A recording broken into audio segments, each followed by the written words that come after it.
Bonjour, nous arrivons au deuxième dimanche de Carême. Alors rappelle-toi, dimanche dernier, nous avons entendu le récit des tentations. Jésus, dans le désert, résiste aux tentations du diable, en citant la parole de Dieu. Ce dimanche, nous allons le retrouver avec 3 de ses disciples. Et quelque chose de particulier va se produire. Écoute. En ce temps-là, Jésus prit avec lui Pierre, Jean et Jacques, et il gravit la montagne pour prier. Pendant qu'il priait, l'aspect de son visage devint autre, et son vêtement devint d'une blancheur éblouissante. Voici que 2 hommes s'entretenaient avec lui. C'étaient Moïse et Élie, apparus dans la gloire. Ils parlaient de son départ qui allait s'accomplir à Jérusalem. Pierre et ses compagnons étaient accablés de sommeil, mais restant éveillés, ils virent la gloire de Jésus et les 2 hommes à ses côtés. Alors déjà dans cet épisode, Jésus n'est accompagné que de 3 disciples, Pierre, Jean et Jacques.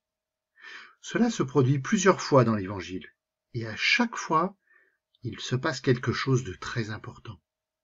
Donc dès le départ, nous savons qu'il faut qu'on soit très attentif à ce qu'il va se passer. Et Jésus monte dans la montagne. Là encore, c'est quelque chose d'important. Dans toute la Bible, la montagne, c'est le lieu de la rencontre avec Dieu. Tu as entendu parler de Moïse au caté, par exemple. C'est en haut de la montagne que Moïse reçoit les 10 paroles de vie. Un autre personnage de la Bible a aussi une rencontre importante dans la montagne. C'est le prophète Élie. Donc, on sait déjà qu'en ce lieu, les 3 disciples, mais nous aussi les lecteurs, nous allons être témoins d'une révélation de Dieu.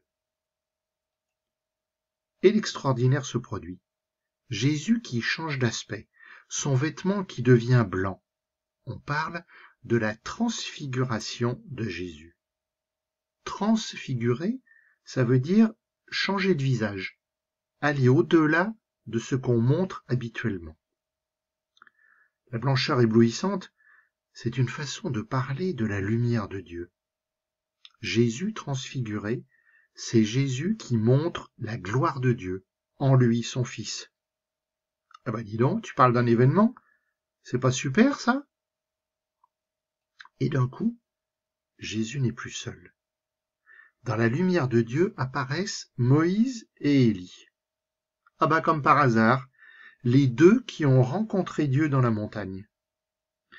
Les 2 qui sont en quelque sorte des symboles de la Bible.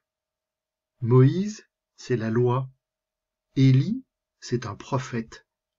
Donc, à travers Moïse et Élie, ce sont tous les personnages de la Bible qui ont précédé Jésus, qui sont témoins de sa transfiguration. Et voilà qu'ils parlent. Et ils parlent de quoi? Ils parlent de ce qui va se passer à Jérusalem. Mais ce qui va se passer à Jérusalem, c'est la mort de Jésus sur la croix. Et surtout, c'est sa résurrection. Donc finalement, la gloire de Jésus va s'accomplir complètement à sa mort et surtout à sa résurrection. Quel programme!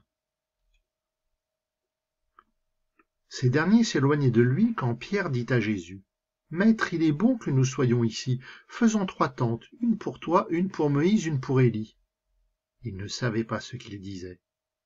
Pierre n'avait pas fini de parler qu'une nuée survint et les couvrit de son ombre. Ils furent saisis de frayeur lorsqu'ils y pénétrèrent.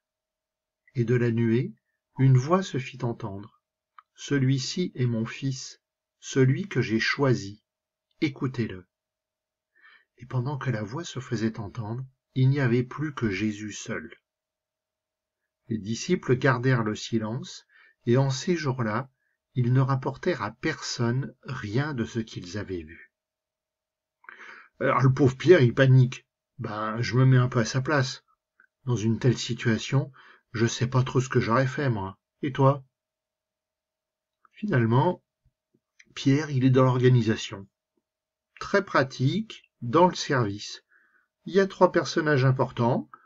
On leur installe un camping. Mais Pierre n'a pas compris que c'était une révélation. La révélation, c'est un instant. En voulant faire de l'installation, Pierre, il fige. Il voudrait que ça continue longtemps. Il veut retenir ces 3 personnes, là, à cet endroit-là. Et patatras. Voilà que la nuée surgit. Encore une référence à la Bible. La nuée, c'est pour signifier la présence de Dieu. Dieu le Père qui surgit. Il y a de quoi être effrayé. Je comprends Pierre, Jean et Jacques. Et de la nuée, une voix. Ça te rappelle quelque chose? Eh ben oui, lors du baptême de Jésus, la voix avait dit « Toi, tu es mon fils bien-aimé, en toi je trouve ma joie. » Au baptême, Dieu le Père avait parlé à Jésus, son fils. « Toi, tu es mon fils. » Et maintenant, Dieu parle à ceux qui sont présents. Pierre, Jean et Jacques, bien sûr, mais aussi à nous qui entendons ce passage d'évangile. Et la voix nous dit qu'il faut écouter Jésus. Jésus est parole de Dieu. Alors avec tout ça, moi je comprends pourquoi les disciples n'ont rien dit. D'abord, s'ils avaient raconté aux autres, probablement que les autres auraient rigolé, ils ne les auraient pas crus. Ça t'est certainement déjà arrivé dans ta vie. Quand on a une nouvelle extraordinaire à transmettre, souvent, ça peut arriver au début qu'on n'ait pas cru. Et ensuite, ce n'est pas le moment. Rappelle-toi ce qui s'est dit tout à l'heure. Il va falloir attendre Jérusalem. Il va falloir attendre la résurrection de Jésus pour pouvoir vraiment comprendre. Alors là, à ce moment-là, Pierre, Jean et Jacques vont pouvoir faire témoignage, vont pouvoir raconter ce dont ils ont été témoins. Ouais, c'est bien gentil tout ça. Mais alors tu vas me dire, bon, d'accord, et nous, et toi, et moi, qu'est-ce qu'on fait de cette histoire? Eh ben moi, si j'entends bien la voix de Jésus qui me parle dans la nuée, je crois que je peux mieux comprendre la transfiguration. Dieu le Père, personne ne l'a vu. Mais il nous dit que Jésus est son Fils.